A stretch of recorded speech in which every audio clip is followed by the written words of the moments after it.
요한 바오로 2세는 죽기 직전에 아무도 예상하지 못했던 무서운 사실을 밝혔고, 이는 전 세계를 충격에 빠뜨렸습니다.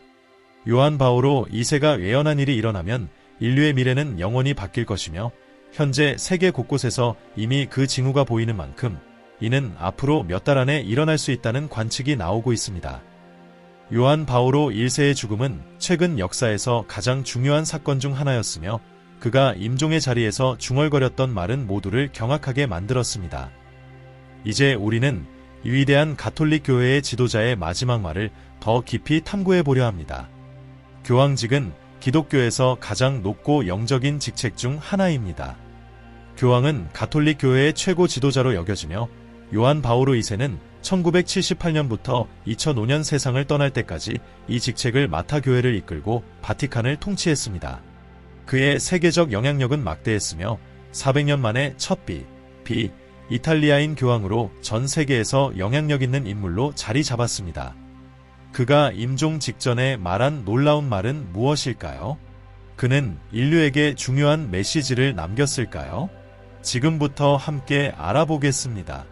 하나님과 예수 그리스도를 믿으신다면 이 비디오 아래의 구독 버튼을 클릭해주세요. 깊은 영성을 지닌 인물로서 요한 바오로 2세는 많은 사람들에게 하나님과 매우 가까운 인물로 여겨졌습니다. 가톨릭 공동체는 그의 가르침을 열심히 따르며 그가 신의 지혜를 전한다고 믿었습니다. 그는 지상에서 하나님의 가장 가까운 대리자로 여겨졌으며, 신자들은 그의 말이 곧 신의 뜻을 반영한다고 생각했습니다. 그의 생애 마지막 날들에 요한 바오로 2세는 인류의 운명을 바꿀 수 있는 무언가를 밝혔다는 이야기가 전해지고 있습니다. 그는 마지막 힘을 다해 편지를 썼고, 그 편지들은 미래의 사건들을 예언한 것으로 여겨졌습니다. 그러나 그것만이 아니었습니다. 그는 죽기 직전에 수수께끼 같은 말을 남겼다고 합니다. 요한 바오로 2세는 여러 차례 죽음의 문턱에서 벗어났다는 이야기가 전해지고 있습니다. 영적 지도자로서 그는 항상 신앙으로 보호받았다고 여겨졌습니다. 그 예 중 하나는 1981년 5월 31일 바티칸의 성베드로 광장에서 총격을 받은 사건입니다. 이 사건은 가톨릭 신자들 사이에 큰 혼란을 일으켰으며, 그들은 지도자의 생명을 염려했습니다. 심각한 부상을 입고 많은 피를 흘렸음에도 불구하고 교황은 살아남았습니다. 범인은 메흐메트 알리 아그차로, 그는 종신형을 선고받았습니다. 흥미롭게도 교황 요한 바오로 2세는 이탈리아 정부에 그의 가해자를 용서해 줄 것을 요청했습니다. 그 요청에 따라 메흐메트 알리 아그차는 2007년 터키로 추방되었고, 몇 년 후 그는 가톨릭으로 개종했습니다. 이 사건에도 불구하고 요한 바오로 2세의 삶은 지속적으로 위험에 처해 있었지만, 그는 신앙을 굳건히 지키며 사명을 완수하고 가톨릭 신자들을 하나님께로 인도하는 일을 멈추지 않았습니다. 요한 바오로 2세는 참된 기독교의 가치와 원칙을 끊임없이 수호한 인물이었습니다. 그렇다면 어떻게 이처럼 미래를 꿰뚫어보는 비전을 지닌 이 특별한 인물이 등장하게 되었을까요? 1920년 5월 18일 폴란드 바도비체에서 태어난 요한 바오로 2세는 어린 시절부터 깊은 상실을 경험했습니다. 9살 때 어머니를 잃었고 3년 후에는 형마저 세상을 떠났습니다. 젊은 시절 그는 스키, 수영 같은 스포츠에 관심을 가졌으며 교육에도 헌신했습니다. 1938년 그는 명문 크라쿠프 대학교에 입학하여 처음에는 연극과 시를 공부하기로 선택했습니다. 그러나 나치가 폴란드를 침공하면서 그 이듬해 대학이 폐쇄되어 학업이 중단되었습니다. 이후 그의 영적 여정이 두드러지기 시작했고, 그는 성직자가 되기로 결심했습니다. 요한 바오로 2세는 크라쿠프 대주교가 설립한 신학교에 입학했고, 전쟁의 혼란 속에서도 새로운 목적을 찾았습니다.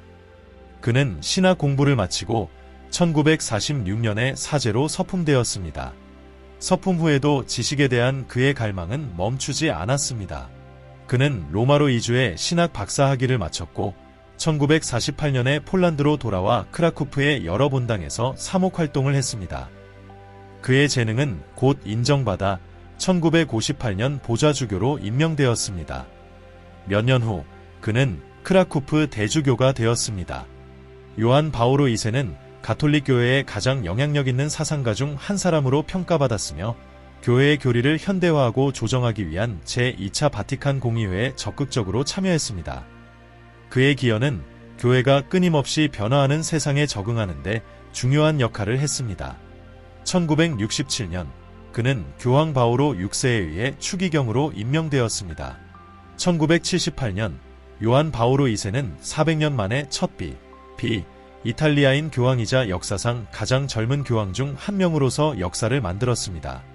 그의 선출은 그의 두 번째 교황 선거에서 이루어졌는데 그의 전임 교황 요한 바오로 1세가 33일 만에 사망한 후 3일 만에 결정된 일이었습니다. 교황으로서 요한 바오로 2세는 예수 그리스도의 신앙과 평화의 메시지를 전하며 100개국 이상을 방문했습니다. 수많은 생명의 위협에도 불구하고 그는 흔들리지 않았습니다. 그의 교황직은 평화와 신앙의 수호자로서 전 세계 수백만 가톨릭 신자들의 마음을 움직였습니다. 요한 바오로 2세는 인권의 열렬한 옹호자였습니다. 그는 전 세계 여러 지역에서 발생하는 고통에 대해 자주 목소리를 냈으며 동료 인간의 고통을 참을 수 없어하는 깊은 연민을 가진 사람으로 알려졌습니다. 그래서 그는 빈곤과 지속적인 어려움을 겪는 국가들에게 항상 도움을 주기 위해 방법을 찾고자 했습니다. 댓글에 여러분이 요한 바오로 2세에 대해 어떻게 생각하는지 적어주세요. 그는 현대 역사에서 가장 헌신적이고 지치지 않는 교황 중 한 사람이었습니다. 1980년대 동안 그는 전 세계를 여행하며 다양한 국제 행사에 참여했으며 항상 가톨릭 교회와 전 세계 그리스도인들에 대한 그의 헌신을 보여주었습니다. 그러나 1990년대에 접어들면서 그의 건강은 서서히 악화되기 시작했습니다.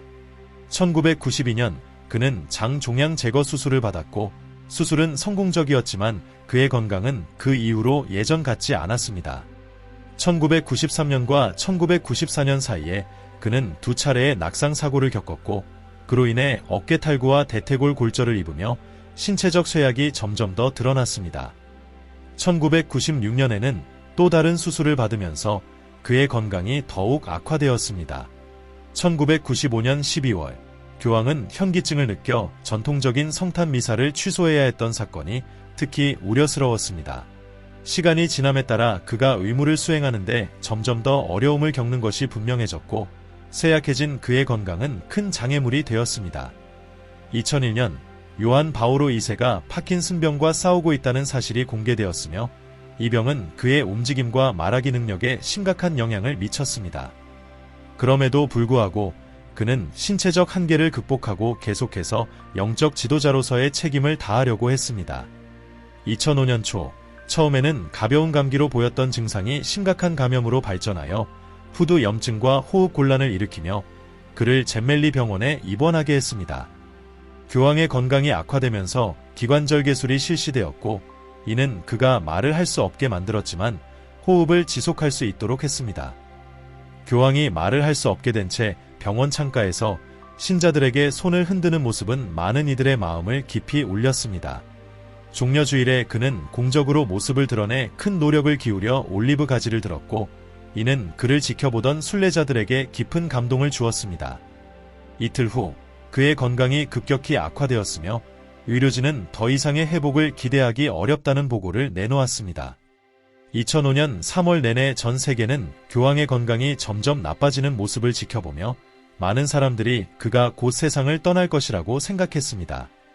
요한 바오로 2세의 죽음은 피할 수 없었고 언제나 활기차던 바티칸은 엄숙한 침묵에 잠겼습니다. 3월 31일 개인 경당에서 미사를 드리던 중 교황은 오한과 열로 인한 묘로 감염을 겪었고 이는 그의 주요 장기 시스템에 영향을 미쳤습니다. 의료진의 노력에도 불구하고 교황의 몸은 치료에 반응하지 않았으며 감염이 폐혈증으로 진행되어 장기 부전으로 이어졌습니다. 그의 삶이 위태로워지자 약물 치료가 중단되었고 요한 바오로 2세는 의료진의 도움을 받아 평온하게 마지막 순간을 맞이했습니다. 2005년 4월 2일 오후 9시 37분 요한 바오로 2세는 바티칸의 자신의 아파트에서 평화롭게 세상을 떠났습니다. 그는 84세 317일의 생을 마감했으며 85세 생일을 한 달여 앞둔 시점이었습니다. 그의 마지막 순간은 기도 속에서 창을 바라보며 오른손을 들어 성베드로 광장에 모인 군중에게 손을 흔드는 모습으로 기억됩니다. 목격자들에 따르면 교황 요한 바오로 2세는 마지막 숨을 쉬며 아멘을 말하려 했고, 그가 세상을 떠난 순간 교황 아파트에서 세 번째 빛이 비쳤다고 합니다. 그의 죽음은 심전도가 20분 이상 활동을 멈춘 후 공식적으로 확인되었습니다. 마지막 순간까지 교황은 하나님의 얼굴을 구하며 여러 교회에 편지를 썼고, 일부 편지에는 요한 바오로 2세가 알고 있던 비밀들이 담겨 있다는 소문이 돌았습니다. 투명성을 추구하는 바티칸은 교황의 마지막 몇 주 동안 그를 돌본 의료진이 작성한 상세한 보고서를 편집했습니다. 이 보고서는 교황의 건강 상태, 처방된 약물 및 받은 치료법에 대한 종합적인 시각을 제공합니다. 많은 이들은 이를 교황의 죽음에 대한 의혹을 해소하기 위한 노력으로 보았으며, 역사적으로 교황의 죽음은 종종 비밀에 쌓여 있었습니다. 특히 바티칸이 오랫동안 그의 파킨슨병의 심각성을 공식적으로 인정하지 않으면서 많은 추측과 소문을 불러일으켰습니다. 최근 의료진이 작성한 220페이지에 달하는 보고서가 공개되어 교황의 마지막 날들에 대한 상세한 정보를 제공하고 있습니다. 이 보고서에는 교황의 건강 상태 변화, 의료 절차 및 그의 일상생활이 기록되어 있습니다. 이러한 투명성은 음모론과 가짜 뉴스의 확산을 막기 위한 중요한 조치로 평가됩니다. 이 책은 바티칸 서점에서 구할 수 있으며, 교황이 병으로 인해 1월 31일 공식적으로 면담을 중단하기로 발표한 시점부터 시작된 사건들을 날짜별로 기록한 의학 일지처럼 작동합니다. 그의 건강이 악화된 모든 세부 사항, 2월 24일에 실시된 기관절개술로 인해 교황이 말을 할 수 없게 되었지만 호흡을 계속할 수 있게 된 과정 등이 모두 문서화되어 있습니다. 보고서는 교황이 마지막 순간까지 따랐던 식단도 포함하고 있습니다. 비록 이 보고서가 방대한 정보를 담고 있지만 여전히 그 진실성을 의심하는 사람들이 있으며 음모론도 지속되고 있습니다. 그러나 이 보고서는 사건의 명확하고 상세한 기록을 제공하여 소문을 잠재우고 바티칸에서 일어난 일에 대해 더 많은 투명성을 확보하는 데 기여하고 있습니다. 보고서에 기록된 중요한 순간 중 하나는 교황이 세상을 떠나기 약 6시간 전 발생했습니다. 그와 함께 있던 이들은 교황에게서 미세한 에너지 파동이 느껴졌다고 말했습니다. 그는 약한 목소리로 폴란드어로 중얼거리며 아버지의 집으로 나를 보내주시오라고 말했습니다. 많은 이들이 이 말을 그의 마지막 작별 인사로 해석하며 요한 바오로 2세가 죽음 이후 더 나은 삶이 그를 기다리고 있다고 굳게 믿었음을 보여주는 표현으로 보았습니다. 이 공식 보고서는 교황의 오랜 신뢰를 받던 대주교이자 그의 비서였던 스타니스와프 즈비시치의 증언과 일치하는 내용을 담고 있습니다. 이탈리아 텔레비전에 출연한 즈비시치는 교황이 마지막 순간에 한 말을 공유하며 요한 바오로 2세가 평화를 찾고 하나님의 뜻을 받아들이고자 했던 깊은 소망을 드러냈다고 밝혔습니다. 요한 바오로 2세는 그의 재임 기간 동안 하나님의 자비의 중요성을 강조하며 하나님의 용서가 마음을 변화시키고 세상의 평화를 회복시킬 수 있는 힘이 있다고 늘 설교했습니다. 그는 자비의 주의를 제정하여 하나님의 자비를 기리는 이 날을 통해 그분의 연민을 상기시키고자 했습니다. 그가 세상을 떠난 날, 이 날을 위해 작성된 연설이 낭독되었으며 이는 사랑, 용서, 희망이라는 그의 유산을 더욱 강화하는 사건이 되었습니다. 이 일은 요한 바오로 2세가 살아온 삶과 하나님의 자비로운 사랑에 대한 그의 믿음을 증언하는 강력한 순간이었습니다. 자비의 주일에 낭독된 요한 바오로 2세의 연설은 그가 마지막 숨을 거둘 때까지 하나님의 자비를 전파하려는 그의 사명을 표현한 것이라며 많은 이들에게 깊은 감동을 주었습니다. 신자들에게 이 순간은 용서, 연민, 그리고 하나님의 무조건적인 사랑이라는 그의 유산이 여전히 살아있음을 확신하게 했습니다. 교황은 인류에게 보내는 메시지를 통해 비록 악과 이기심, 두려움이 지배하는 세상일지라도 하나님의 사랑은 흔들리지 않는 희망의 원천임을 일깨워 주었습니다. 교황은 이 사랑이 추상적인 개념이 아니라 용서하고 화해시키며 변화를 이끌어내는 실제적이고 구체적인 선물임을 강조했습니다. 그는 하나님이 이 사랑을 통해 모든 이에게 구원과 평화의 기회를 제공한다고 굳게 믿었으며 그의 메시지를 통해 사람들에게 두려움과 이기심을 내려놓고 하나님의 용서와 화해를 받아들여 평화와 조화를 회복하라고 권장했습니다. 요한 바오로 2세는 자신의 죽음 이전에 쓴 한 예언적인 글에서 자비의 주일에 읽혀지는 복음과 그리스도의 부활한 몸에 남은 상처의 중요성에 대해 반성했습니다. 그에게 예수의 영광스러운 상처는 단순한 고통의 흔적이 아니라 하나님의 영원한 자비를 상징하는 실제적인 증거였습니다. 그는 이 상처들을 용서와 희망을 제공하는 하나님의 구속적 사랑의 상징으로 보았습니다. 요한 바오로 2세는 예수가 큰 자비로 의심하는 도마에게 자신의 상처를 만져보라고 권유한 에피소드를 강조하며 이를 통해 의심을 없애고 부활의 현실을 확증하려 했다고 설명했습니다. 교황에게 그리스도의 상처는 믿음의 여정에서 어려움을 겪는 모든 사람을 향한 초대였습니다. 이 영광스러운 상처는 하나님의 크나큰 사랑을 보여줄 뿐만 아니라 모든 사람에게 믿고 그분의 사랑을 신뢰하라는 부름을 전달했습니다. 요한 바오로 2세는 이 상처들이 그리스도의 희생과 하나님이 인류에게 베푸는 용서의 물리적 증거라고 믿었습니다. 그는 그 자신도 용서의 메시지를 삶 속에서 실천했는데 특히 자신을 암살하려 했던 사람을 용서함으로써 하나님의 사랑의 가장 진정한 표현이 용서임을 증명했습니다. 한 번의 축복 기도에서 요한 바오로 2세는 이렇게 기도했습니다. 주님, 당신의 죽음과 부활로 아버지의 사랑을 보여주신 당신을 믿습니다. 그리고 우리는 신뢰하며 반복합니다. 예수님, 저는 당신을 신뢰합니다. 우리와 온 세상에 자비를 베푸소서. 그의 이 말은 용서와 하나님의 자비로운 사랑에 대한 그의 지속적인 설교를 반영한 것이었습니다. 그가 세상을 떠나기 전날 자비의 주의를 위해 준비한 연설이 낭독되었고 그의 용서에 대한 메시지는 듣는 이들의 마음을 깊이 울렸습니다. 요한 바오로 2세는 재임 기간 내내 사람들에 대한 깊은 사랑과 배려로 잘 알려졌습니다. 그는 모든 이들이 하나님을 개인적이고 친밀하게 알 수 있도록 항상 노력했습니다. 예수의 모범을 따르며 그는 교회의 최고 직책을 맡고 있으면서도 자비와 따뜻함을 보여주었고 그의 겸손과 접근성은 그를 깊이 사랑받는 지도자로 만들었습니다. 비록 일부 사람들이 그를 엄격하고 단호한 인물로 보았지만 그의 리더십은 흔들리지 않는 신앙과 하나님에 대한 헌신의 뿌리를 두고 있었습니다. 요한 바오로 2세는 생애 동안 논란이 되는 주제들에도 접근했습니다. 그의 해칙에서 특히 1993년 발표된 별표 진리의 광채, 베러터티스 스플렌더, 별표에서 그는 동성애를 본질적인 악으로 묘사하며 당시 일부 신학자들이 제안한 도덕적 완화를 거부하고 교회의 전통적 입장을 재확인했습니다. 그의 도덕성과 용서, 자비에 대한 메시지는 오늘날까지도 계속해서 울려 퍼지며 그리스도의 가르침에 대한 그의 깊은 믿음과 헌신을 반영하고 있습니다. 교황 요한 바오로 2세의 관점에서 동성애적 행위는 상대방의 신체를 이용하는 형태로 해석되었으며 진정한 상호적인 사랑은 남녀 간의 결합에서만 완전히 실현될 수 있다고 보았습니다. 그는 이러한 관계가 의식적인 선택에서 비롯된다고 보았으나 동성애적 성향 자체는 대개 자유의지의 문제가 아니라고 인정했습니다. 더불어 요한 바오로 2세는 종말론적 주제, 즉 종말과 관련된 사건들에 대해서도 자주 언급했습니다. 그가 가톨릭 신자들에게 보낸 널리 존경받는 공개 서신에서 그는 그리스도의 재림을 기다리는 마음을 계속 유지하는 것이 중요하다고 강조했습니다. 교황의 교리에 따르면 종말이 단순히 파국적이고 묵시록적인 사건으로만 인식되는 것은 잘못된 생각입니다.